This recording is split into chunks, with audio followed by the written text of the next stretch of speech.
Good afternoon. I'm Abby Wolf, the Executive Director of the Hutchins Center, and it's my pleasure to welcome you here today to the final of 3 Huggins lectures by Dr. Ryan Hanley, who comes to us from the University of Exeter. Once again, we're hybrid, and we'll take questions from both our in-person audience and our Zoom audience. If you're here in the Thompson room today, just raise your hand, and if you're in the Zoom audience, use the Q&A tab at the bottom of your screen to submit your questions. Now for the introduction. Ryan Hanley is lecturer in modern British history at the University of Exeter, UK.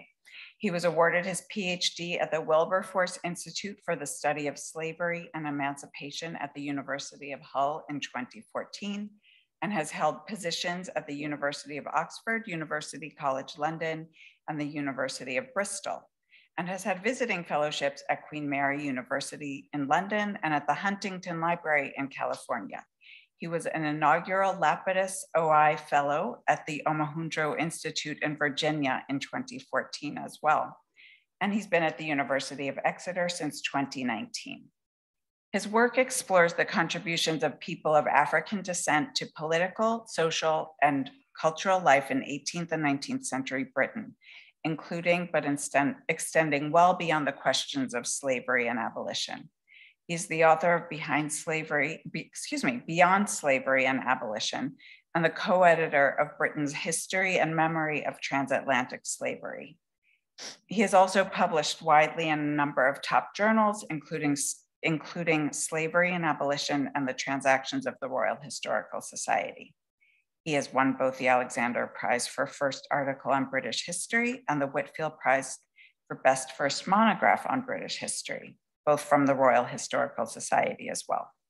He's currently working on a book which explores the role of race and slavery in the construction of British working class identity from 1787 to 1838. And he's quite, I would say, what unites all of his work is centering the role of Black Britons in the UK. Today, Dr. Hanley will speak with us further about Robert Wedderburn's later difficult years and the growing complexity of his navigation of radicalism. Please join me in welcoming Ryan Hanley to the Hutchins Center this afternoon. Thank you.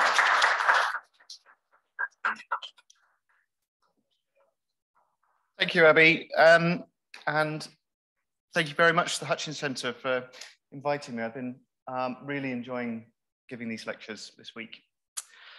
So in lectures 1 and 2, we looked a bit at Robert Wedderburn's family background in Jamaica and his early years and how the issue of legitimacy and illegitimacy and the question of inheritance affected his kind of emergence, his rise to the top of the ultra-radical underworld centered around London in the 1810s.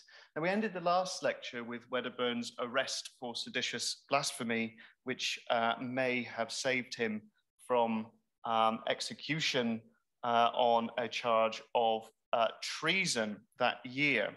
And today's lecture, I want to start with the aftermath of that event and to think a bit about how he navigated his later years while increasingly destitute of money and of contacts and some of the troubling compromises that led to. So when Robert Wedderburn was arrested for seditious blasphemy in the winter of 1819, he was already in dire financial straits. Without the money for bail, which had been set at the impossibly high figure of £100, incidentally the same amount that his father had paid to manumit him as a child, he was forced to remain incarcerated while his wife and children struggled outside for food. On the 2nd of February 1820, while awaiting sentencing, he sent out a letter, most likely to his rather unscrupulous collaborator, the lawyer George Cannon, to ask for some pro bono legal advice. As I am an extremely poor man and cannot afford to move myself before a judge for this purpose, I should consider it a most particular favor if you could make it convenient to look in here the first opportunity. Undoubtedly, part of the reason for Wedderburns being so extremely poor was down to his politics, and especially his strong words against the established church and Methodist missions. It had cost him business.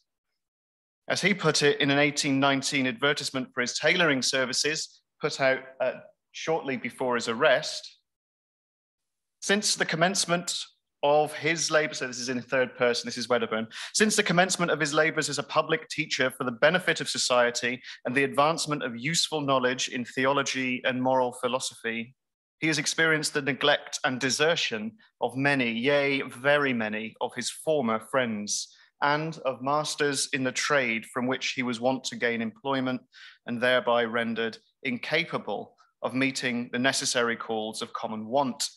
And this left him destitute of means by the labor of his hands to support existence. Wedderburn had long understood what it meant to be destitute, and it was not the same thing as being poor.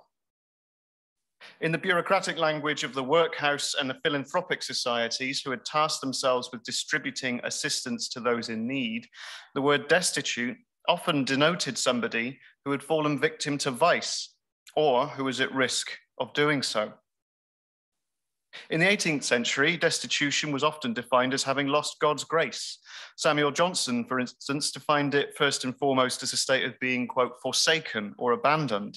But his example was from the theologian Richard Hooker, quote, to fall into all such evils upon the face of the earth as men either destitute of grace divine may commit or unprotected from above may endure. These implications carried through into the punitive tradition of early 19th century indoor relief for the destitute. The stated aim of the Refuge for the Destitute in Hoxton, East London, for example, was to provide a place of refuge, quote, for persons discharged from prisons or the hulks or unfortunate and deserted females and others who, though willing to work, are unable from loss of character to procure an honest maintenance. For the evangelical middle classes, having nowhere to go and no one to turn to might be reflective of a moral defect, which was best corrected through prayer and stern instruction from one's betters. At the refuge, potential donors were reassured that, quote, the utmost attention is paid to the improvement of the inmates' morals and suitable admonition and religious instruction regularly afforded them by the chaplain, end quote. Wedderburn himself increasingly came to understand the very close relationship between destitution and vice, and never more so than when he himself experienced it. Now, when he first came to Britain in 1779, Wedderburn had been impoverished, but by the standards of the day, honest. He noticed that, quote, Providence had cast his lot in with a family professing Christianity, which suggests that he'd gained work either as a domestic servant or, more likely, this was when he'd apprenticed himself to learn the tailoring trade, in which he would work for most of his adult life. On the 5th of November, 1781, he married Elizabeth Ryan at the Church of St. Catherine Creed in London. Noticed here that where Wedderburn's signature is required, he just puts an X and then the registrar has just put the mark of Robert Wedderburn there, which suggests that his literacy at this point, early 1780s, is extremely limited. Now, the young couple did not have very long to enjoy the honeymoon period. On the 18th of July, 1782, Robert was pressed into service in the Royal Navy, serving as a gunner's mate aboard the HMS Polyphemus during the very last days of the American War of Independence. Like many early 19th century radicals, he credited his capacity for organization and, if it came down to it, fighting, to his time served in the military. He ominously mentioned, for instance, learning to, quote, load and fire the great gun while serving aboard the Polyphemus during one of the radical speeches he gave at Hopkins Street in the autumn of 1819. What he neglected to mention, and what's shown in this record, is that he deserted his post in Barbados on the 2nd of January, 1783, Now, he never spoke in public about the time he spent in Barbados, and as a deserter, he appears to have passed under the radar of the Barbadian state during his time there. So this record's quite sparse, but what you can see in the column, I'll just point to it. In this column here, you can see the heading of that column is D for discharged, D for discharged dead, or R for ram. And we can see that Robert Wedderburn has listed with an R for ram, and it says whence, whither, or for what reason, and it says Barbados. So we know that he left the ship in Barbados. We don't know how he got back to Britain. We don't know what he did in Barbados. He never spoke about it. He never mentioned it. But I saw that he mentioned it, he'd served aboard Polyphemus, and thought, well, I'll check. So we have another kind of unresolved thread in Wedderburn's life here, in a lifetime characterized by unresolved threads, I think. Now, this meant that he would have forfeited his Navy pay, and this may help to explain why he and his family hit such hard times upon his return to Britain. And as we saw yesterday, the threat of complete ruin for his family was serious enough to force him into the position of applying to his father for financial assistance in 1786. Now, the rejection that he experienced at that meeting marked the beginning of a period of depression and dissolution for Wedderburn, from which he could not emerge for over a decade. He spent these years, as he put it, amongst a set of abandoned reprobates, and he there became a profligate, conscience frequently smiting him and telling him that the way he pursued was the road to everlasting ruin. To lull and calm these reflections, he frequently promised to reform, but sin being such a constant companion and so sweet to his tastes, the efforts and strivings were in vain. These years were tough on the Wedderburns' marriage. While Robert had by then completed his apprenticeship, he struggled to find work on his own account as an inexperienced journeyman tailor. According to McCalman, it was Wedderburn's misfortune to have joined one of the old handicraft trades, which had suffered most acutely during this period from an erosion of wages, conditions, and status. Robert and Elizabeth were forced to move to cheaper lodgings in Shoreditch, to the east of the city. On the 16th of May, 1795, they had a falling out, and Robert left her, disappearing for a period into the murky world of London's street economy. Elizabeth had no better luck finding work on her own, and by the autumn, she'd been taken into the local workhouse. Robert was shortly afterwards picked up as a rogue and a vagabond in October that year by the local magistrates, one of his many encounters with the law.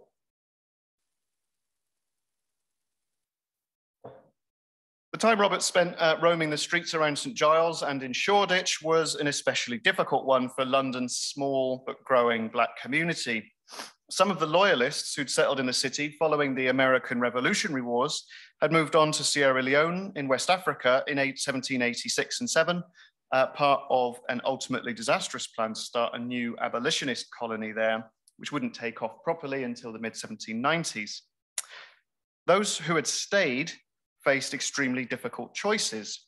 Some, including the abolitionist Ottobah Coguano, entered domestic service, and he's pictured here at work with Richard and Maria Cosway. But increasingly, Black men faced discrimination from potential employers in domestic roles. One man seeking a position in 1792, for instance, acknowledged this up front in an advert he took out in the Morning Post. As footman or porter in a warehouse, a Black man who lived upwards of 3 years in his last place, his colour and appearance not being in his favour, he'd be content with moderate wages. Others were forced to be more creative, and a relatively well-known and indeed well-respected number of Black so-called street people were noted during this period. The most famous of these was probably Billy Walters, a busker who played the fiddle and sang popular tunes outside the Adelphi Theatre on the Strand.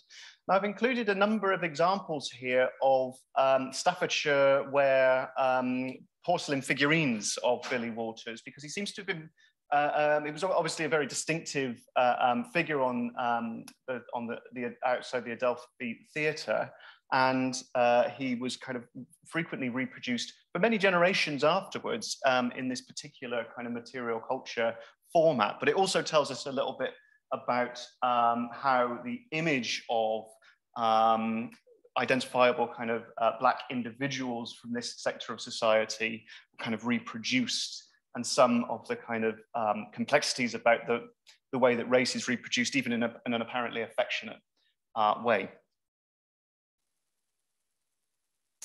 A generation later, and the same story played out on London streets in the years following the War of 1812. So in 1819, for example, the Suppression Society for the Suppression of Mendicity lamented, quote, the wretched condition of many Africans and persons of color, as well as other classes of foreigners who, having served this country, have lost their own without acquiring another.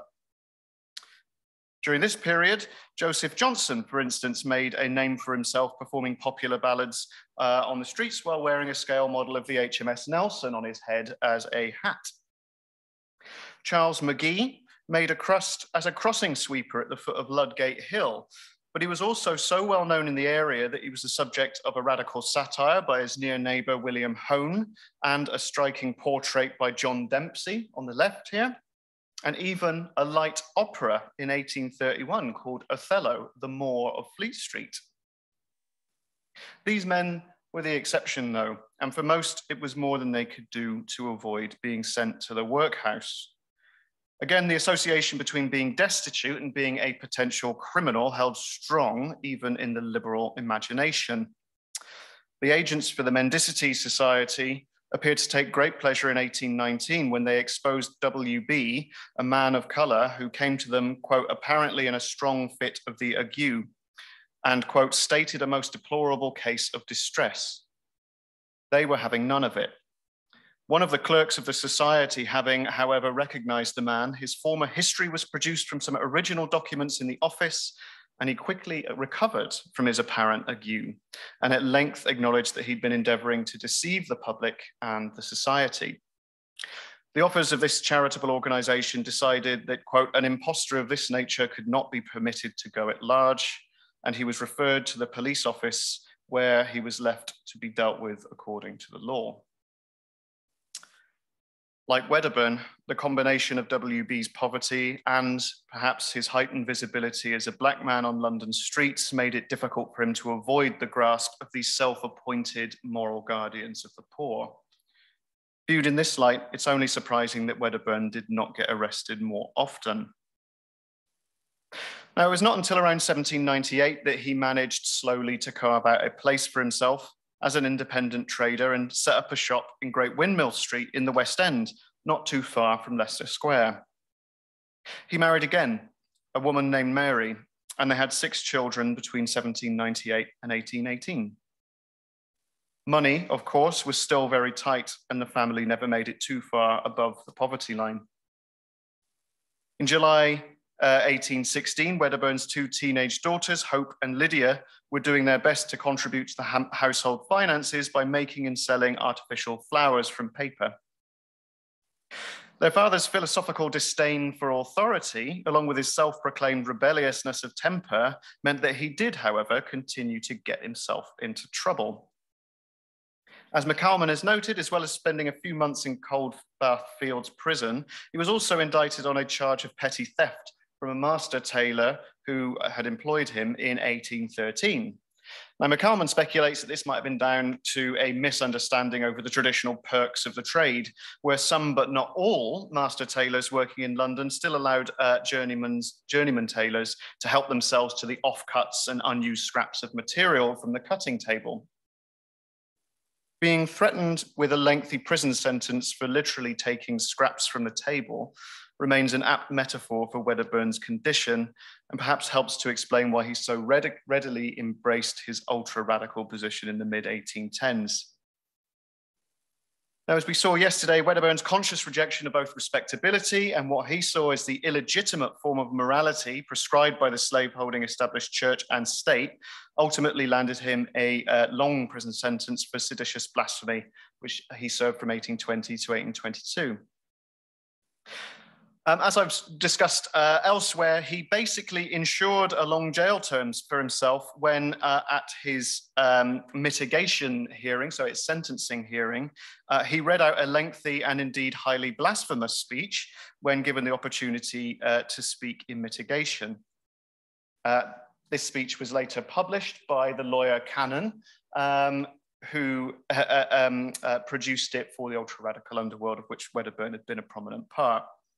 So this meant that his sentence was long, but according to his fellow inmate in jail and the radical writer Richard Carlile, Wedderburn's reputation as an incendiary and a blasphemer, and possibly his heightened visibility as a, quote, foreigner, meant that his time in prison was also exceptionally hard.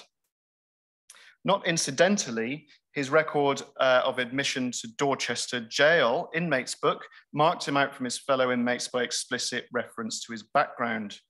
For example, even though he'd lived in London for over 40 years, his parish entry listed him as, quote, a native of Kingston, Jamaica, but belongs to St. James Parish, London. Despite him having relatively light skin, his complexion was listed here as, quote, very dark. And his appearance was summed up by the fact that he was, quote, a man of color, lusty in stature, with broad nostrils. We should be clear, however, that the purely functional record of his admission to Dorchester doesn't necessarily imply any kind of racial animus against Wedderburn personally on the part of the Dorchester authorities. And indeed, they could hardly avoid mentioning the fact that he was black when tasked with providing a short description of his appearance. They would use this if he escaped prison to find him again.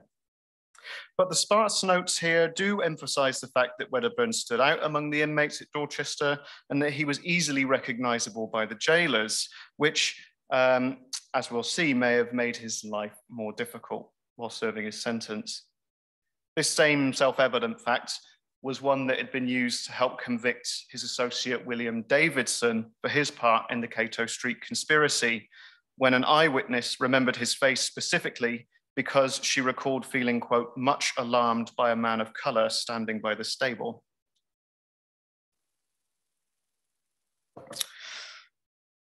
Upon his first arrival at Dorchester, Wedderburn was fated as a martyr to the radical cause. Richard Carlile, who was already there serving his own time for seditious activities, was very excited to see his old friend arrive. Writing in his periodical, The Republican, which was now being published on his behalf by his wife, Jean, on the outside, Carlile implied that this, quote, fashionable arrival at Dorchester Castle would be using his time inside to brush up on his writing skills before returning to public life.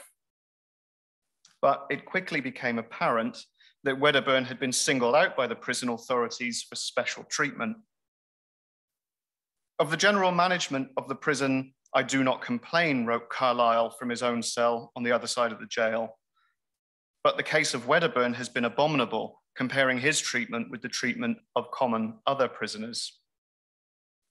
Instead of being allocated a cell, Wedderburn was kept for months in the filthy entrance vestibule where, quote, all the prisoners are thrust in before they're examined by the doctor and cleaned. He was denied the standard prison allowance to purchase his food or any fuel for the fireplace. When Carlile had tried to send him some fruit via the turnkey, the parcel was returned with the keeper's instructions that nothing could be allowed to pass to Wedderburn. When he was eventually moved to a proper cell, he spent the rest of his 2-year sentence, quote, confined to the bridewell or ward of solitude, with only his freezing room and a corridor of about 30 feet to pace in for 23 hours of the day. And as a man singled out for promoting dangerous ideas, he wasn't permitted to speak with any of the other prisoners for his entire sentence, though he was allowed to attend church services on a Sunday when he chose. 18 months later, his conditions had still not improved. Carlile noted that the only The only other prisoner who is, quote, treated anyway near like the treatment of Wedderburn was serving time, quote, for bestiality and is an altogether horrible character. Carlyle organized a subscription for Wedderburn's relief and was at least able to have his wife send Wedderburn a couple of shillings now and again to ease the burden. This was, in Carlyle's estimation, the only way that Wedderburn could buy food. The overall effect of his treatment worried Carlyle. How far Mr. Wedderburn may have suffered in health, I cannot say. He does not appear to me to be as robust as 3 years ago in London, but I feel assured that if he does not take particular care of himself, he will feel serious effects arising from his confinement on entering into his former condition in life. Wedderburn later confided in Carlyle that he'd contemplated suicide on more than one occasion during his long and cold time in solitary confinement. So Wedderburn had done extremely hard time for his crimes, but he was in fact permitted one visitor. In the winter of 1820 to 21, he was visited for a short conversation by William Wilberforce, the former leader of the parliamentary anti-slavery movement. By 1820, Wilberforce's name had already become synonymous with the abolition of the slave trade, which was passed in 1807, but he was arguably better known in radical circles as the despised figurehead of repressive government loyalism and canting religious hypocrisy. There was, to be fair, some truth to this. Wilberforce was involved with many loyalist organizations, including the infamous Society for the Suppression of Vice, which sought not only to counteract the morally deleterious effects of political radicalism on the poor, but also to combat the terrible vices of drinking and swearing among the lower orders. Wilberforce's evangelical Anglicanism, combined with his total commitment to traditional structures of social hierarchy, led him on more than one occasion to pursue particular radicals, particularly deist radicals like Wedderburn and Carlyle, quite vindictively. He had, for instance, personally seen to it that both Carlyle's wife and his sister had ended up in Dorchester jail right alongside him for crime of continuing to print his periodical. Indeed, it was probably reading Carlyle's dispatches in the Republican that had alerted Wilberforce to Wedderburn's desperate condition in jail and precipitated his visit. But Wedderburn also seems to have seen some kind of potential for reform in Wedderburn. Typically bullish, Carlyle claimed that his friend had, quote, foiled all the arts, intrigues, and delusions of the parson justices aided by Wilberforce to make him a Christian. Wedderburn's account, on the other hand, suggested that the meeting was rather more cordial. And in 1824, he dedicated the horrors of slavery to the now very aged evangelical, noting that when he was, quote, imprisoned for conscience sake at Dorchester, you visited me and you gave me your advice, for which I am still your debtor, and likewise for the 2 books beautifully bound in calf, from which I have since derived much ghostly consolation. Scholars have speculated over precisely what was said between these 2 men who appear almost as diametric opposites. Surely they must have discussed scripture, and McCalman's suggestion that Wilberforce tried to convince Wedderburn to invest his considerable talents in the anti-slavery cause is probably accurate. We should, however, be cautious about ascribing too much influence to this conversation in accounting for Wedderburn's subsequent political actions. He certainly continued to promote anti-slavery ideas after his spell in Dorchester, yes, but he also continued to participate in increasingly unrespectable ultra-radical activities, even to the cost of his own position in his own radical movement. Certainly, he never returned to the arms of the Anglican Church, and if anything, his disdain for religion grew more brazen the older he got. Indeed, his children all appear to have decided to take themselves to be baptized as adults. This included his second son, Jacob, who'd had himself christened in January 1822, while his father, Robert, was still in jail. So whatever Wilberforce said to Wedderburn, it really did very little to alter his course in life. The material obligations of finding work and keeping his family alive were far more consequential determinants of the scale, if not the direction, of his political activities during the 1820s. Carlyle was in a sense right about the toll that prison would take on his well-being, and right when he said it would be even harder for Wedderburn once he returned to his former station in life. And he was getting old, over 16 when he got out. Wedderburn complained frequently of poor eyesight and a bad back, and even 11 years before his death, he kept stating that he felt sure he could not be long for this world. After entering into recognizances for good behavior for 3 years, he came back to London at the end of May 22, and struggling to find work, immediately fell back into extreme poverty and some decidedly immoral company. It appears that Wedderburn had indeed used his time in solitary confinement to work on his writing skills, and he was reported to have started writing, quote, pretty little sixpenny romances. Now, this made good sense. Wedderburn's years in the radical movement meant that he had multiple contacts in the cheap print business, and he'd been collaborating for years with fellow ultra-radicals, including George Cannon, who had bravely published a few of his own works using Wedderburn's name while he was in jail in 1820 and 21.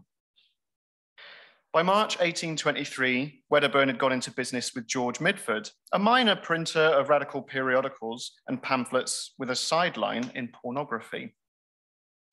The arrangement was simple. Wedderburn would write the saucy little stories and send them to Mitford, who touched up the spelling and grammar, printed them, and put them on sale. But the two had a falling out when Mitford swindled Wedderburn out of 10 shillings in a scam involving a pawnbroker's ticket. Now, 10 shillings was more than Wedderburn could afford to lose, and he brought a suit before the magistrates at the Court of King's Bench, I think, on the 23rd of May. Eventually, the claim was settled by William Bembo, a mutual acquaintance of Mitford and Wedderburn, and indeed another publisher of pornography. Bembo settled the debt on Mitford's behalf and paid Wedderburn off. Now, the press reportage of this case is suggestive, I think, of how popular discourses surrounding both impoverished radicals and Black people living in the capital started to shift during the 1820s. In the Morning Post, the whole affair was played for laughs, an hilarious example of the undignified scrabbling of once threatening radical intellectuals. Mr. Robert Wedderburn, this is the press report of the case, Mr. Robert Wedderburn, or Robertus Wedderburn, as he delighteth to designate himself, is a man of colour, something the colour of a toad's back, plump and puffy as a porpoise, and the magnitude of his caput makes it clear that nature had cut him out for a counsellor, had not the destinies decreed that he should cut out cloth, end quote.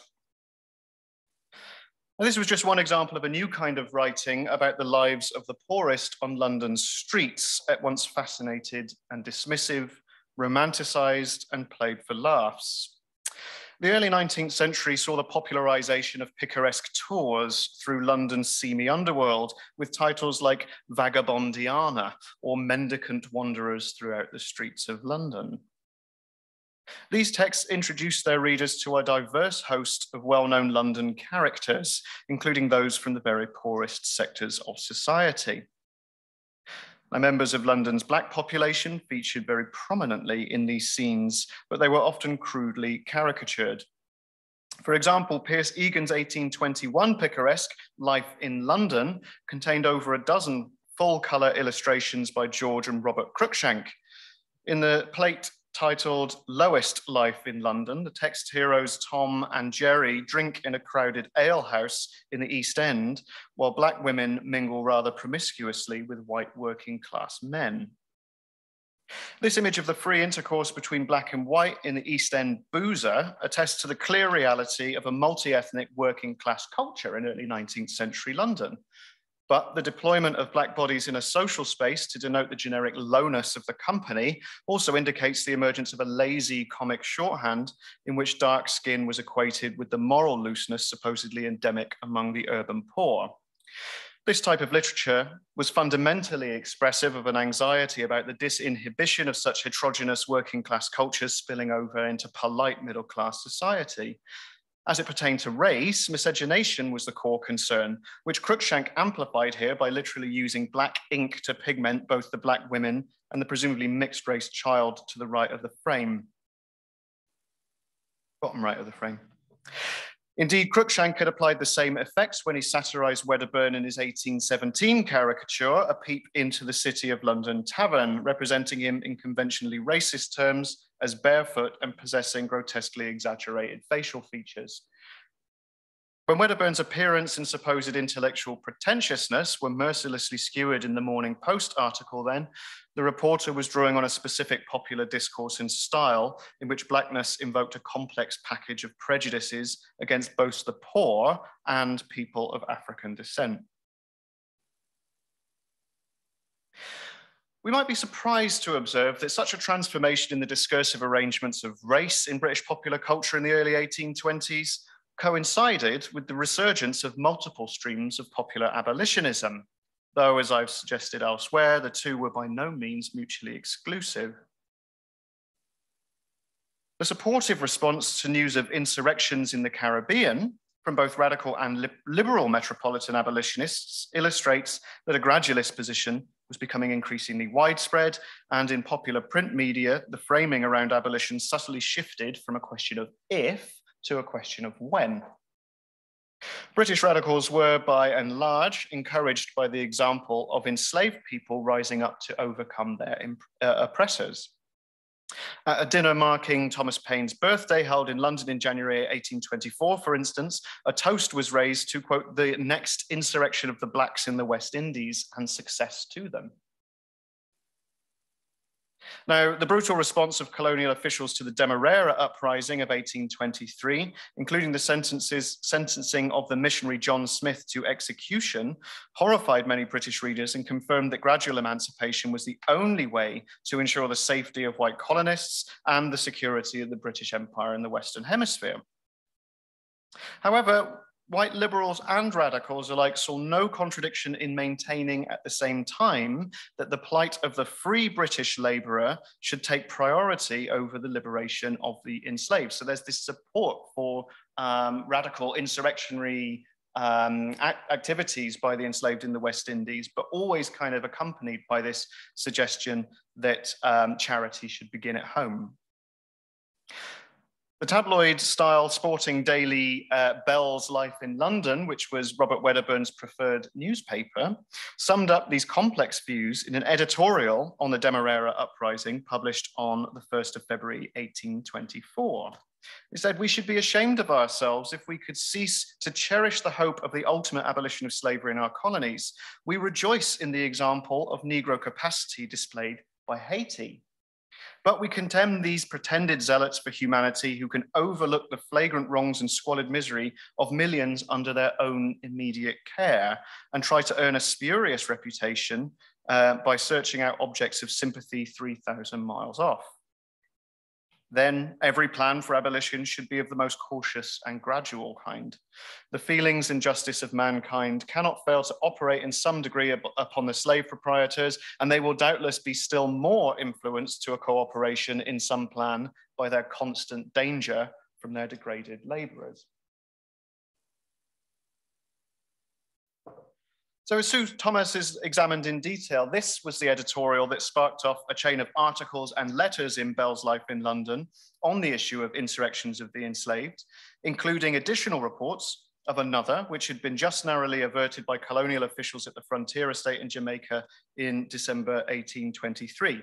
So this series of articles that started with reports of the uprising in Demerara led Robert Wedderburn to write into Bell's Life in London to attest to the scenes that he had witnessed in Jamaica as a child.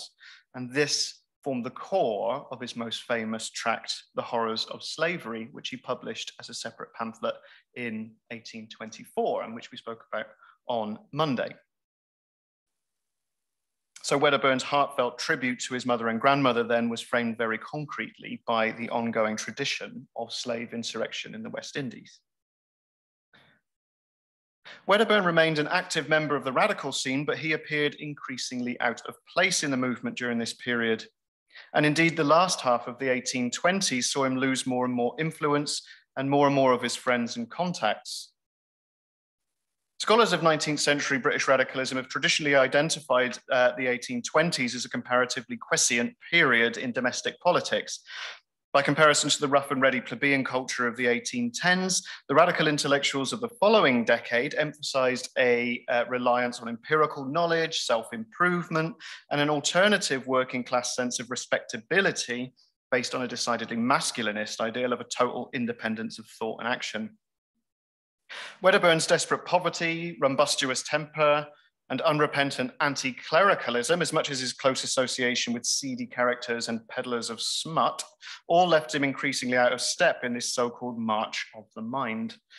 It's perhaps illustrative of how unrespectable he had come since getting out of prison, that when he registered his press at 23 Russell Court to produce The Horrors of Slavery, he shared the premises with William Dugdale, a third pornographer who specialized in printing vividly illustrated stories about flagellation and spanking. Wedderburn was trapped in a vicious cycle. The less respectable he appeared, the less able he was to regain his respectability. The progressive loss of his influential contacts in the political underground led him into ever seedier circumstances. Carlyle, who had witnessed his appalling treatment at Dorchester, stood by him the longest, helping him to open a new debating house at number 12 White's Alley off Drury Lane in April 1828. This was an attempt to rekindle the glory days of the Hopkins Street Chapel, in which daring, politically charged speeches would be combined with outrageous theological ideas and anti-clerical statements. The Home Office at this point was still keeping tabs on him, and just before White's Alley opened, one spy reported that, quote, Wedderburn has been trying all he can to get a place to preach in. When he shall get a place, his society is to be called diabolists, or worshippers of the devil. This was not in earnest. It was intended as a kind of burlesque commentary on the absurdity of praying to try to influence a God who is omnipotent and omnipresent. Indeed, the chapel's first debate opened with Wedderburn delivering a liturgy, which he and Carlyle most likely wrote together, in which Wedderburn argued that it made far more sense to pray to the devil, whose power was limited and who might therefore be more inclined to listen to your requests. In the event, the White's Alley Chapel was something of a damp squib. Wedderburn no doubt had visions of a packed house, filled with outraged and scandalized patrons trying to shout him down or argue with him. But what he got was indifference.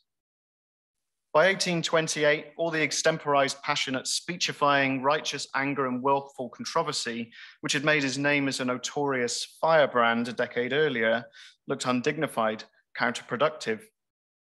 Many British radicals now wanted concrete, achievable plans for political reform from within, and a consensus was forming around the extension of male suffrage and limiting working hours for children in the cotton factories as the strategic priorities.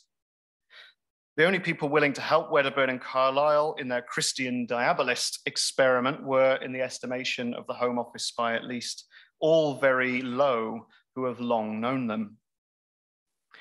And even these friends didn't stick around much longer. When Carlyle sent an account of Wedderburn's liturgy to the deist Robert Taylor, then in prison on blasphemy charges, his response was a masterclass. This is the Christian diabolism liturgy, by the way, which is all survives in this published form, so we can read it as well. So when Carlyle sent an account of this liturgy to Robert Taylor, the response he received was a masterclass in the backhanded compliment. I have laughed most heartily at the exquisite sarcasm of the diabolical liturgy. If Wedderburn's measure of talent were but served up in a better looking vessel, or some that have tenfold his talent would bring it forth with half his courage and honesty, we would not want rich intellectual feasts. So once again, coded references to Wedderburn's appearance stood between him and the measure of respectability so highly prized by the new generation of white British reformers. In truth, it may already have been too late for Wedderburn. By November 1828, he was letting out rooms in a very downmarket lodging house near the White's Alley Chapel to make ends meet. As one police officer tactfully put it, I believe it is a house let out to girls of the town. These were desperately poor women whose clientele were barely better off. For instance, one of the tenants, Mary Ann Barrand, was arrested and nearly executed for grand larceny in November 1828, when one of her clients hid a stash of stolen property under her bed. Wedderburn himself was arrested in 1830 for fighting in the street outside the house. He was no longer even notorious enough for the trial to merit column inches in the London press, but some provincial papers dedicated a few words to it. He does not appear to have lost his habit of making matters worse for himself when called to account in court. So according to the Lancaster Gazette, he made, quote, a most extraordinary speech. He gave himself high praise for honesty and virtue and denied that he kept a disorderly house, but he kept and should always keep a house for destitute women. McCalman, who was working from the original court transcripts, has also noted that Wedderburn also accused some of the men present in court of visiting the women at his lodging house, stating that he recognized one magistrate in particular as having fondness for a red-haired girl known as Carroty Eliza. Perhaps unsurprisingly, he was found guilty and sentenced to 12 months in jail. Now, Wedderburn's knowing accommodation of prostitution was not unusual for a down-on-his-luck artisan with few friends left. Yet his claim to be engaged in supporting destitute women may not have been as cynical as it might initially appear. His characterization of sex workers as victims of circumstance was in keeping with broader discursive shifts within the metropole. Destitution and friendlessness may have been what drove these women into prostitution in the first place, and they may have preferred that to the alternative, which almost certainly was the workhouse or the hospital. Some have assumed that Wedderburn was a pimp, but he was always adamant that he simply gave women a place to live with no questions asked about any potentially immoral behavior. He could not plausibly claim that he didn't know went on at his lodging house, but by looking the other way, he at least gave the women living there the option of a life outside of the direct supervision and admonition of the authorities. And by refusing the kind of moral judgment and harsh discipline that characterized charity provision for the destitute during this period, and in particular for so-called fallen women, his cheap and discreet lodgings offered them a place to simply exist in peace, to get on with their lives as best they could without being constantly told how forsaken and destitute of God's grace they were. His gleefully disrespectful performance in court also suggests that he stood by his own moral judgment, even at the hazard of his freedom. So this final spell in prison offered Wedderburn the time to make one last desperate lurch towards respectability by producing his final major publication, an address to Lord Brougham and Vaux, suggesting an equitable plan for the emancipation of the slaves. Ever since his harrowing spell in Dorchester, he'd done his best to keep his opinion on British politics separate from his anti-slavery work. This explains why the horrors of slavery was, unusually for him, fairly subdued on the complicity of the British state. But in this new work, he returned to a number of his favorite topics, including the extortion of enslaved people by Methodist preachers and the central importance of land ownership for the enslaved as the basis of freedom that was worth having. He was rather more tactful about it than he had been in the past, but he retained his anti-clericalism and disdain for missionaries in the West Indies in particular. However, in terms of tone and approach, the address to Lord Brougham and Vaux tract marked a shocking and disappointing departure from the unapologetic radicalism that had made his voice so vital and distinctive during the 1810s and 20s. For one thing, he now wrote against abolishing slavery. Indeed, he suggested rather that it is right that a slave ought to have a law made in his favor, that it's right that a slave ought to have a law made in his favor to demand his release from his master when he can purchase his freedom, on the basis that, quote, it is quite just to set the slave free, but it is equally unjust to rob the master of his value. Wedderburn, who had always seen revolutionary insurrection and freedom for the enslaved in the West Indies as a core part of his global vision for a better future, now repeatedly attested to the humane and benevolent disposition of West India planters. Indeed, even when he touched on his favorite topic of slave insurrection, he struck a strangely conciliatory tone with a group of people he had on multiple previous occasions said deserved to be murdered. I doubt not that the planters will assist the slaves in procuring their emancipation by all possible means, for I never knew any of them who were but gentlemanly and kind in all their ways. It is the overseers who are so frequently severe, which occasions the slave to rebel and to destroy them. The late Right Honourable William Pitt has said that individuals farming an estate and slaves had extorted labour from them more than nature can bear, and which mainly contributed to insurrection. If such practices now exist, they should be immediately abolished. One of the strangest positions that Wedderburn adopted in this pamphlet was his support of a well-established pro-slavery argument. He said, "I've always considered that the condition of the slaves were far superior to European labourers, and therefore could never hold up my hand to support those ignorant fanatics who were so frequently troubling Parliament with petitions against slavery." He also added that emancipating the enslaved would be actually unfair to them, as it would immediately push them into the same kind of poverty and desperation that the poor in Britain lived under. Charity, he said, not once but twice in this short pamphlet, ought to begin at home. On this point, at least, Wedderburn was most likely trying to maneuver himself back into the fold of a British radical movement that increasingly viewed abolitionists as a bunch of out-of-touch metropolitan liberal elites who didn't care about the white working class. The West India lobby had been trying to deflect metropolitan attention away from the horrors of colonial slavery by saying that enslaved Africans had it easy since at least the 1780s. As we briefly noted earlier, those ideas had started seeping into both liberal and radical commentaries on colonial slavery from at least the early 1820s, even when they were supportive of enslaved people's struggle for freedom. The purchase of pro-slavery ideas among the working class radical movement of the period were further promoted by the personal unpopularity of Wilberforce and other prominent conservative parliamentary abolitionists, and a growing sense that their priorities were all out of order. This included the reproduction of slaveholder claims that the enslaved lived lives of luxury and plenty, while the white laborers in Britain starved. A particularly prominent example of a new genre of reformist pro-slavery crossover literature was the condition of the West India slave contrasted with that of the infant slave in our English factories, illustrated by Robert Cruikshank and printed in 1833.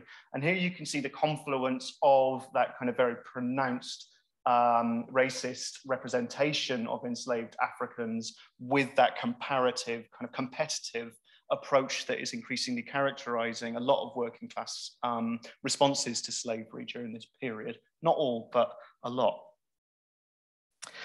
Now, this shift certainly touched Wedderburn's former circle of friends. So, for instance, even while he was supporting Wedderburn to set up the White's Alley Chapel in 1828, Richard Carlile was calling the anti-slavery movement an unwelcome distraction from the more important issue of the exploited child laborer in British factories. Introducing a widely reprinted narrative of a so-called child factory slave, Carlile claimed that, quote, the religion and black humanity of Mr. Wilberforce seem to have been entirely of a foreign nature. Pardon is begged if an error is about to be wrongfully imputed, but the publisher has no knowledge that Mr. Wilberforce's humane advocacy for slaves was ever of that homely kind as to embrace the region of the home cotton slave trade. And yet who shall read this memoir and say that the charity towards slaves should not have begun or ended at home? Now, in Carlyle's case, this was just the tip of the iceberg. His resentment towards enslaved Africans for supposedly distracting metropolitan philanthropists from the more serious issue of white working class conditions rapidly led him from criticizing abolitionists to espousing explicitly racist ideologies. And I don't have time or indeed the inclination to go into that in depth here. But by 1834, it's enough to say that Carlyle, who was by this time no longer in touch with Wedderburn, was working directly with slaveholders to publish their pro-slavery tracts more cheaply to reach a broader readership. I would suggest that Wedderburn's strange recantation of his formerly uncompromising position on slavery was his attempt to regain relevance in this context without abandoning his commitment to freedom for the enslaved in the West Indies. While his approach to that issue seems to have been completely reversed in the address to Lord Brougham and Vaux, his attempts to draw attention to the desperate conditions faced by British labourers remained relatively consistent with his earlier work and was more closely in line with work by contemporaneous radicals.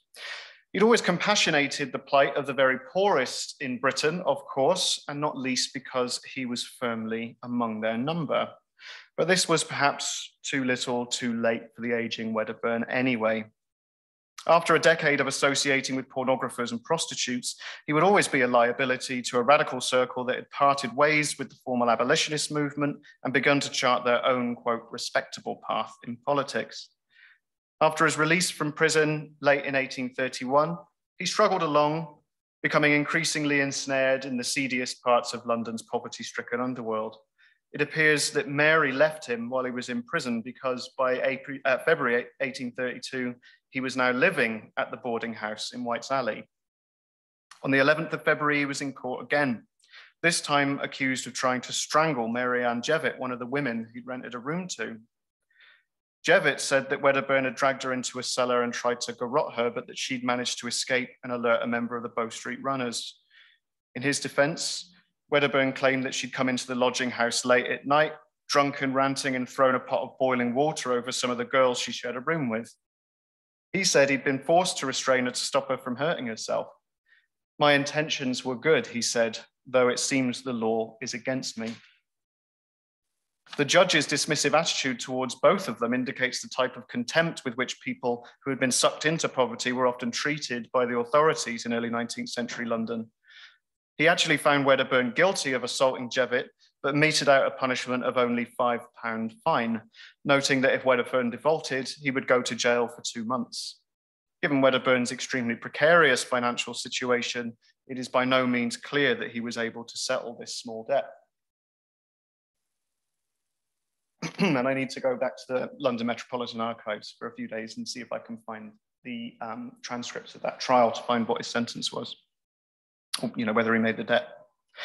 So through all this time, Wedderburn was still being surveilled by government spies who occasionally reported his movements back to an increasingly uninterested Home Office.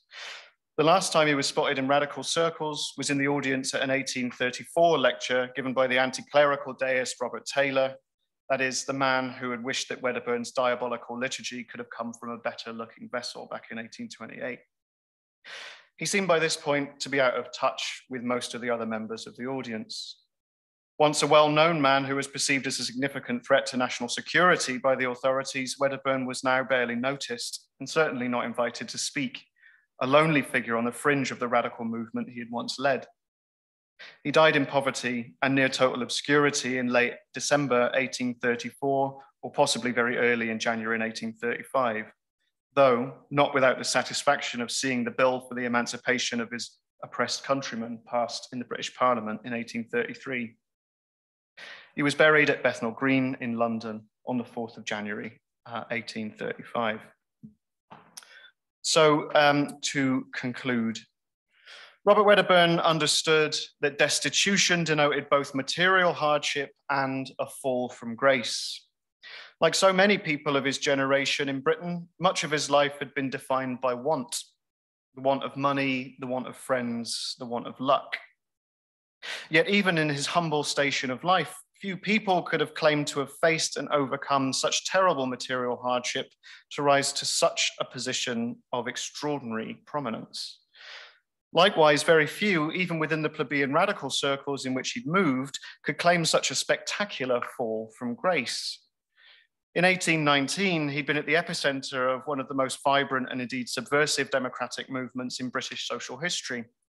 15 years later, and his presence was barely noted and barely tolerated, in one sense, in the same circles.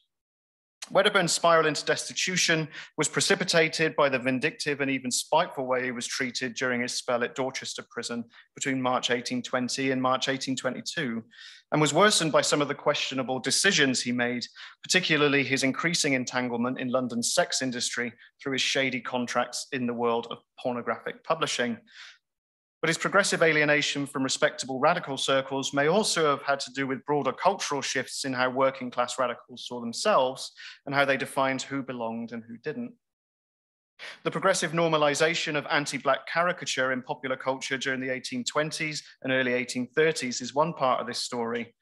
The increasingly nationalist and xenophobic approach to claiming political rights favored by many of Wedderburn's contacts and their deliberate rejection of abolition on the grounds of class self-interest are two more.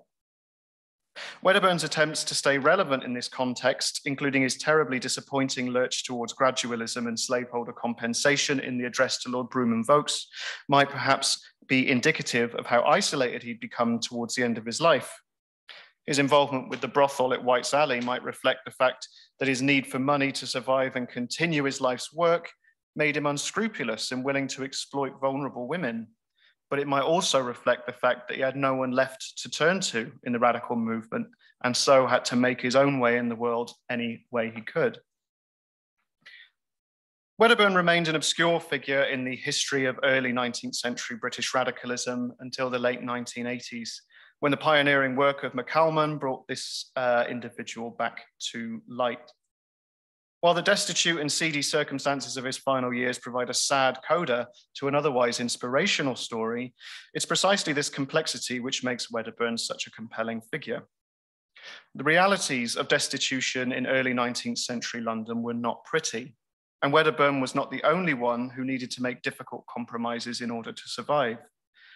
But it was also Wedderburn's destitution and the rebelliousness and violent temper which he'd inherited from Rosanna and Talkee Amy that rendered him visible within the bureaucratic edifice of the carceral state and the records of popular culture. His ever-challenging, unpredictable, and frequently unlawful behavior left behind enough traces for us to reconstruct his progress from the center to the margins of a movement that for a few brief spells could envisage true solidarity between exploited laborers at opposite ends of the earth. In that respect, Wedderburn's encounters with and deep personal experience of destitution lends him a strange kind of strength. An 1823 newspaper report described Wedderburn as, quote, a breeches maker, field preacher, radical reformer, romance writer, circulatory librarian, and ambulatory dealer in drugs, deism, and demoralization in general. I think this was meant as an insult, but Wedderburn would probably have been delighted by this description. He really didn't do respectable, and when he tried, it didn't work out for him. Ultimately, whatever else could be said of him, at least nobody could ever call Robert Wedderburn predictable. Thank you.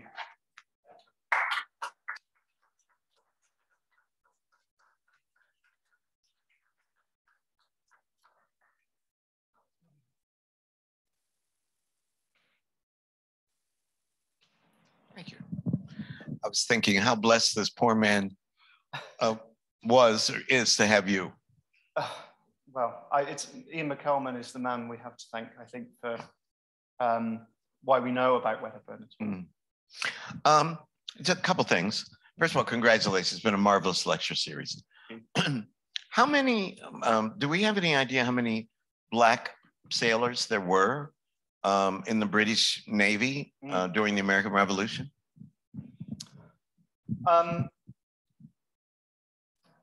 Yes, is the answer, but I don't know the number off the top of my head. I think... Why not, young man? Look it up. The number of Black loyalist soldiers who came to Britain after the American Revolution was around about the high sort of 1900s. The high 1000s up to about 2000. Who came to Britain? Who came to Britain, yes. And how many went to Nova Scotia? More than that. Yeah, substantially more than that. And then both of those sort of diasporas, if you like, from of African-American diasporas, I suppose, went to Sierra Leone, yeah, in different waves. So 1787 was the British attempt to establish a colony in Sierra Leone, which failed terribly, and many people died. And then in 1791, with John Clarkson, the Nova Scotians had a bit better luck with that. But yeah, so the demographic shift in London is from about 1783 until 1787. But I wasn't referring to African Americans who became loyalists. I was referring to Black British people who joined the Navy. Yeah, well, a lot of Black Britons have, or that we've got life accounts for, did get pressed into the Navy. So William Davidson, for example, who we looked at last week as a member of the Cato Street conspiracy, he was pressed into the Navy like 3 times. It seemed to keep happening to him. And there's definitely a literature, I mean, Marcus Rediker and Peter Linebaugh, people like that, who have written about Royal Navy ships as being kind of floating republics with a very high incidence of Black sailors in them. And well, I think the argument there is that this kind of promoted a more kind of egalitarian, anti-racist attitude among British sailors.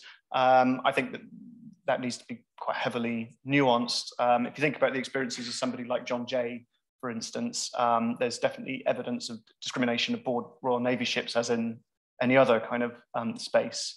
But relatively common to find Black sailors aboard Royal Navy ships.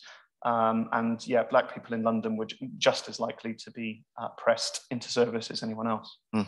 Great, thank you. Abby? Thank you for these lectures, and we have a few questions coming in, but someone needs to write a novel about him, because he is living at the very moment that the novel is becoming a form in England. So it's just, his life just dovetails in such weird ways with that moment. But I think your tone of disappointment is evident, I think, in delivering this lecture. And I guess I'm wondering, are you disappointed in him? Are you disappointed in the movement? There seems to be a sadness in this, that you're conveying in this story. And I'm just curious, as his as a historian, as his biographer, how are you thinking in those terms? Yeah, so I was the one who sort of found the address to Broom and Vokes, and Robert Wedderburn is sort of a bit of like a folk hero of kind of British radical history, because he represents that incredible moment where British radicalism had this incredible sense of solidarity with enslaved people, and that anti-racism seemed to be right at the center of it. And I think that that's a wonderful, inspiring story. And then this address to Broom and Vokes suggests at once that Wedderburn is kind of totally cut adrift from this movement. Partly, I think, because of an increasing instance of racism and pro-slavery within some sectors of British radical politics, but also partly I was disappointed because it's just such a reversal of the things that make Wedderburn so inspiring, and also that it was so unnecessary in 1831 to be trying to promote this extremely gradualist kind of conciliatory position with slaveholders, when everybody knew that slavery was going to be abolished, and probably quite soon, probably immediately. So my initial response to discovering this, was kind of shock and, yeah, disappointment. And to an extent, I think part of writing this lecture is me sort of trying to work out my own feelings about that, and to try to be as compassionate as possible. I think discovering that, and then shortly afterwards discovering the conviction for attempted murder, really challenged me to extend my sense of empathy, of historical empathy, to somebody who made many very poor decisions. But again, it could be a situation of making the best decision out of an extremely limited array of options that are open to him. So yeah, maybe my tone of voice was sort of dropping a little bit, because I don't want to come across as being morally censorious of somebody who faced such tremendous hardships. And that's why I called the lecture Destitution, because I think that that sort of sums up the situation that Wedderburn was in and the types of interests that he had when he said he had this house for destitute women.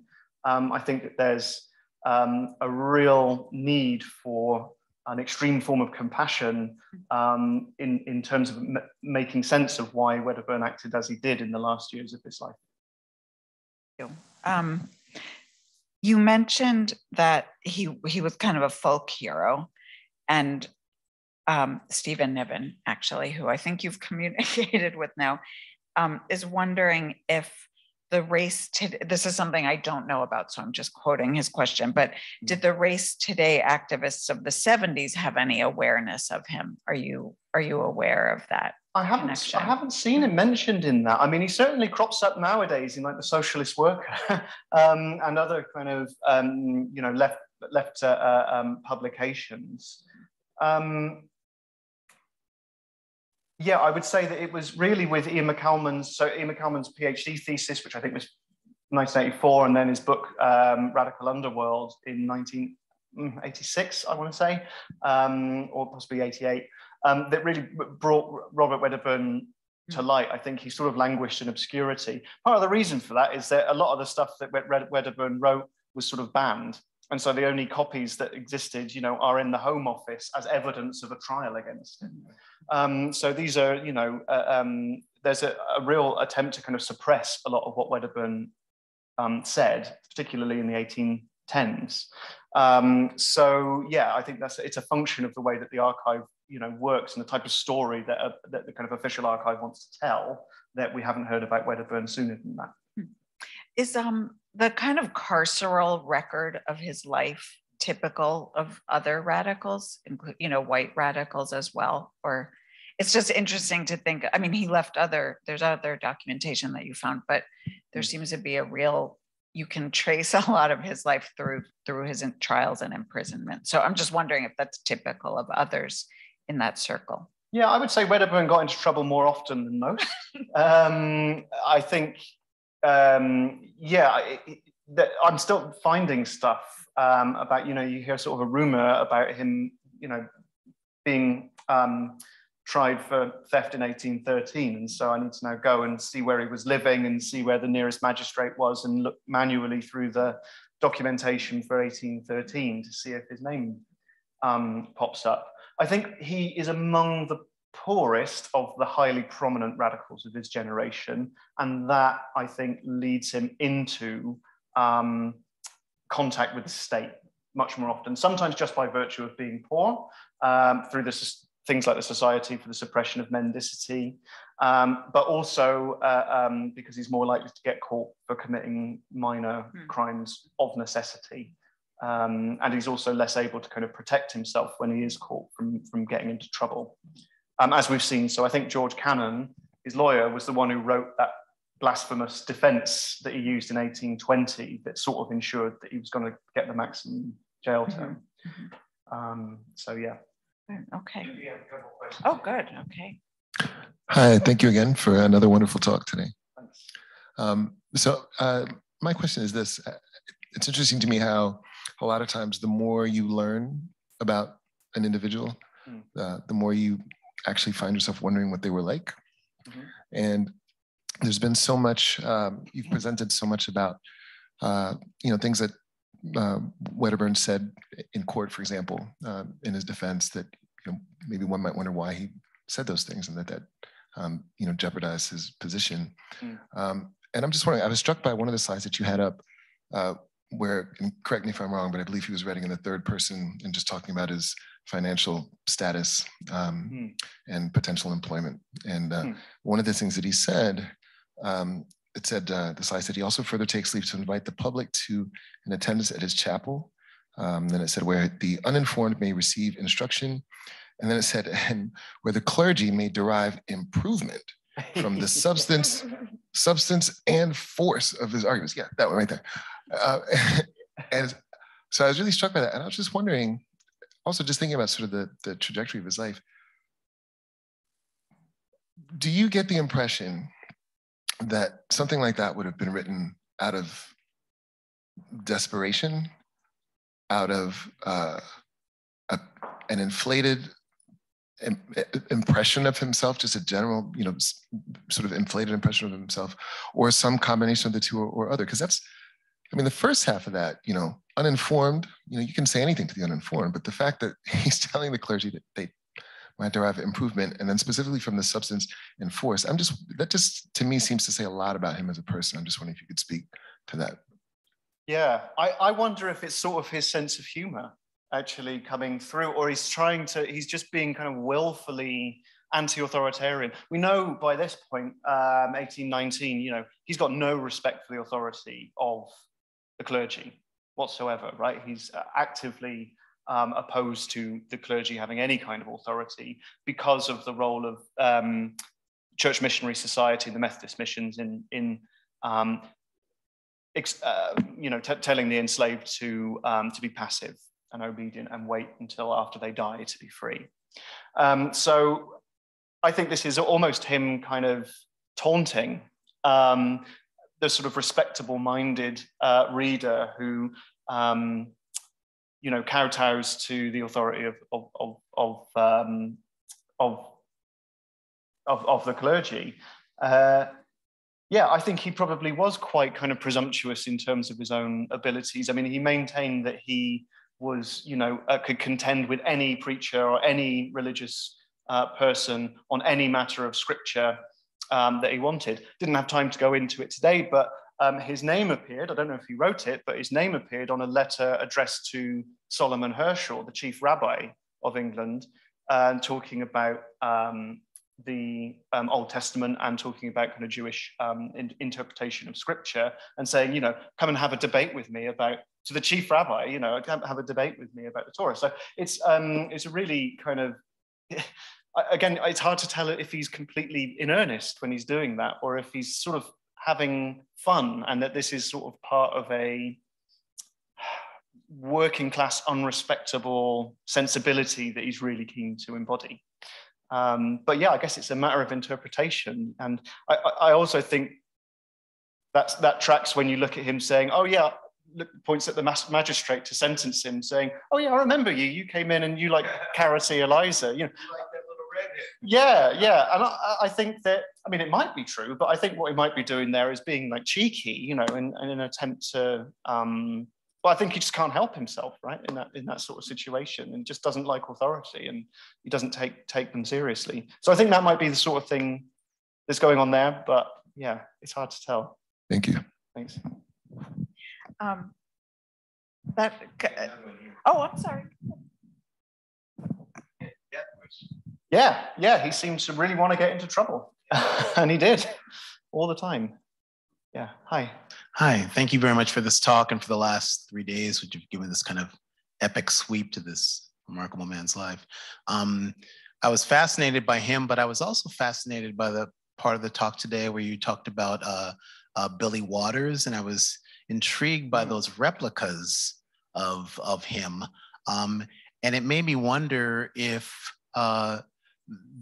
people like Billy Waters, people like Charles McGee, even Talkee Amy, how were people thinking about them? Were they seen as kind of quirky, charismatic individuals? Were they part of this kind of anti-Black caricature you talked about at the end? Were they part of this kind of romanticized underworld literature? And I'm thinking kind of comparatively against the kind of menagerie of Black figures in the United States and how those circulated and in a different sort of way, more as types than as kind of charismatic individuals. But just wondering if you can say a little bit more about that. Yeah, sure. I mean, it's clear that there's I think, an affectionate caricaturing of nameable real individuals.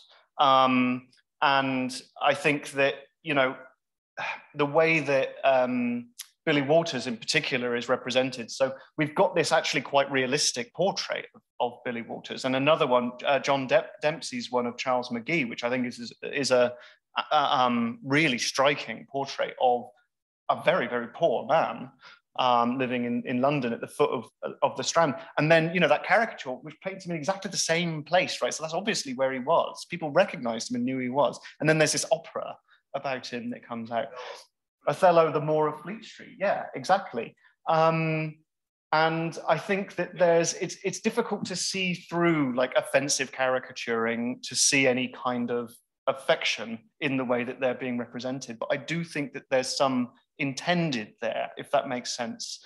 I don't think that even these Staffordshire Ware pieces of Billy Walters are intended to be offensive or dehumanizing, but I think that there's just such a normalization of racial humor at this point that this is intended as like an affectionate gesture of, you know, Black Billy, you know, outside the Strand. There's another character that pops up who I need to try to trace the real life referent to, who crops up in these Staffordshire Ware pieces called African Sal. Now, I don't know who that is. I don't know if that's a London, another London, you know, character that is sort of celebrated at the time. But I think that definitely merits further investigation because our kind of cast of African women in London is extremely small for this period. So anybody who we can identify and name is kind of worth learning more about. So yeah, I think it's complicated basically, but not by any means straightforwardly like dehumanizing and intent these representations. Well, that's curious. I was struck by how many visual. I was struck by how many images, portraits there are of these people, and I think if you were writing about their counterparts in the United States at this time, I can't imagine that these portraits would exist. I hope David Beinman is watching my, you know, co-editor. He could he can email us. But that, weren't you surprised at that? You know, but you weren't. Well, I wonder if it's part of a broad. I wonder if there's a utility to these representations as well that's intended actually to be telling a story about London, as much as it is about the individuals. That there's this kind of literally, you know, colourful cast of characters. That London is extremely diverse, and that it's got this kind of knockabout, free kind of intercourse between kind of white working classes and sort of immigrant communities of all kinds. So, you know, you will see representations of so-called Lascar sailors, East Indian of East Indian descent, and you know, other kind of archetypes, I suppose. But it's also clear that Billy Walters, Joseph Johnson, and Charles McGee sort of do reasonably, they make a life out of being kind of recognizable characters and perhaps to kind of enjoy their sort of weird celebrity status that they get. So there's lots of kind of perhaps apocryphal stories about these individuals. So there's a story that Billy Walters was given like a state-style funeral after he died, with a big procession along the Strand that stopped for, you know, and people stood with it, took their hats off as it passed, you know, because he was so well loved. There's a story about that Charles McGee, even though he'd spent all of his life as a crossing sweeper after he died in the 1830s, he left £5,000 or something to a young lady who'd been kind to him. And that's reported in like a Victorian newspaper as a bit of a word of mouth, perhaps urban legend about him. So there's clearly a sense in which these are culturally impactful figures that, you know, we just haven't really managed to nail down in the archive yet, because they keep getting represented visually like this. So yeah, I think that there's still way more to be done, and it's sort of work I'm trying to be engaged in. But again, it's very hard without a lead to follow, you know? How did a man go from not being able to sign his name in whatever year that was to his remarkable degree of literacy? Yeah, I think there's a complex story to be told about how his various texts were produced. So we think that the True Self-Supported, the first published tract that he did about 1800, we think that was probably produced with at least the help of an amanuensis. The Axillate to the Root is the one that is most closely kind of aligned to what his speech is seem like from the spy reports that we've got. So we think that the exhalated route is the one where he started kind of writing, or is kind of asserting a particular kind of authority over the content that's produced in quite a close way. And we've got manuscript letters of him from 1819. So we know that he's writing pretty confidently, at least by the time he's in, by the time he's caught for blasphemy. So yeah, it's not it's not straightforward. You know, we don't have an account from Wedderburn where it says, well, I learned to write in 1815. Yeah, I think certainly by 1819, he's fairly confident in his literacy. Yeah, it is as an adult to pick, that. Like he had a prison library. No, exactly, and he had presumably those 2 books from Wilberforce, right? Was all he had to go on. Trying to know what. Yeah, I think some people have speculated it was the 2 volumes of Equiano's interesting narrative, although I don't. I mean, it's possible. I think knowing Wilberforce, it would, yeah, it probably could have been. Yeah, or it would have been. Yeah, or they would have been books about how poor people need to learn their place and stop being so difficult, because that's really what Wilberforce was most interested in at this time. But I mean, yeah, it could have been Equiano, or it could have been another anti-slavery thing. Maybe we have a couple questions. Yeah, yeah, and I was just thinking, wouldn't it be a treat if you could uncover a piece of writing of his where he says, "I did," how he details his moment of learning to read, of literacy. Yeah, there's a question from the audience. Going back to your second lecture, actually, in your second lecture, you said that England around 1820 was probably as close to popular revolution as it ever was. Although you've talked about poverty to a great extent, what other factors weighed in on this revolutionary moment? Oh yeah, great question. I think a really key factor is the end of the Napoleonic Wars and the end of the War of 1812. I think at the end of the Napoleonic Wars, it was an extremely expensive war to fight, and that was one of the things that produced quite a lot of widespread poverty. But it also meant that there were lots of demobilized military personnel, soldiers and sailors, who now, as Wedderburn said, had learned how to organize, how to undertake military drills, how to fire weapons, how to how to fight if they needed to. And it also kind of produced a sense of camaraderie that also kind of translated into a particular kind of national pride that, as I sort of suggested today, perhaps lent into unexpected directions.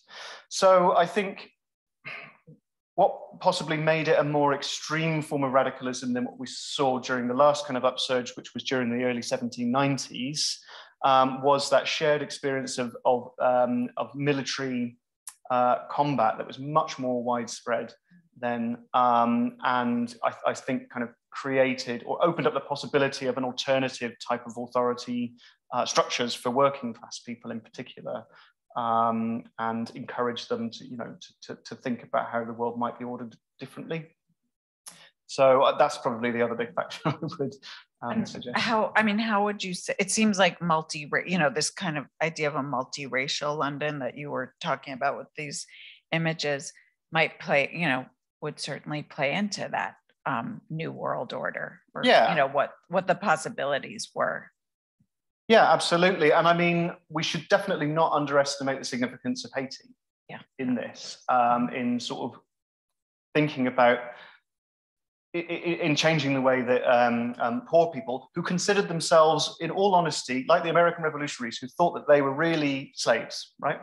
And could say that with a straight face, to see the slaves of Saint-Domingue overthrow and establish a new republic based on these kind of high-minded Enlightenment principles was inspiring, I think, to many working class radicals, even if their specific expressions of that maybe moved in different ways in the 1820s to what you might hope or expect.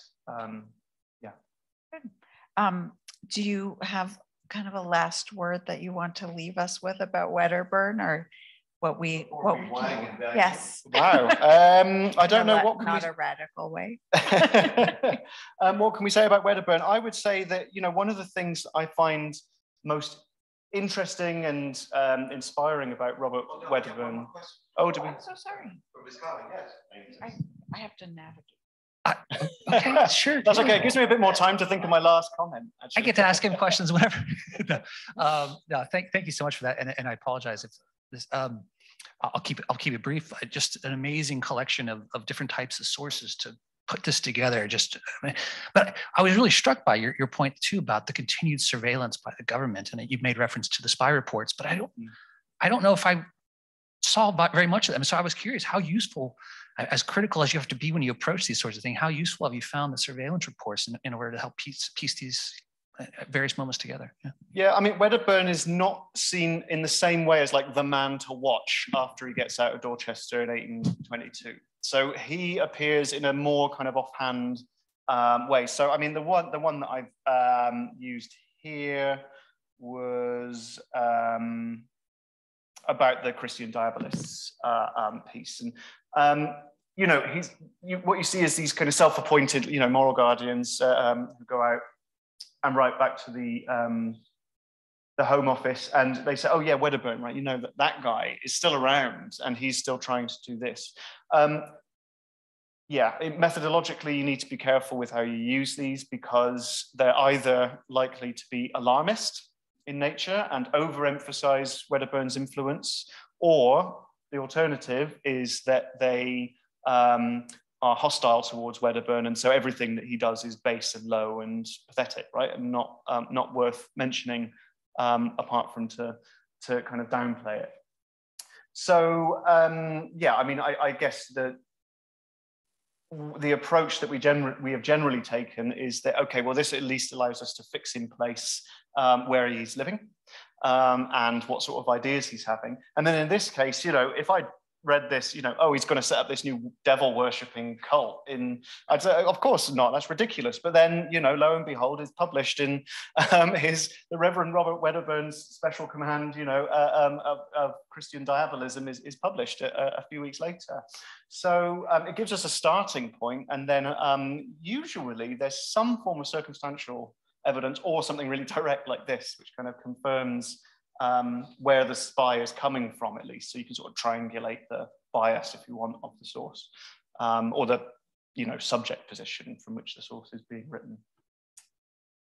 So final word?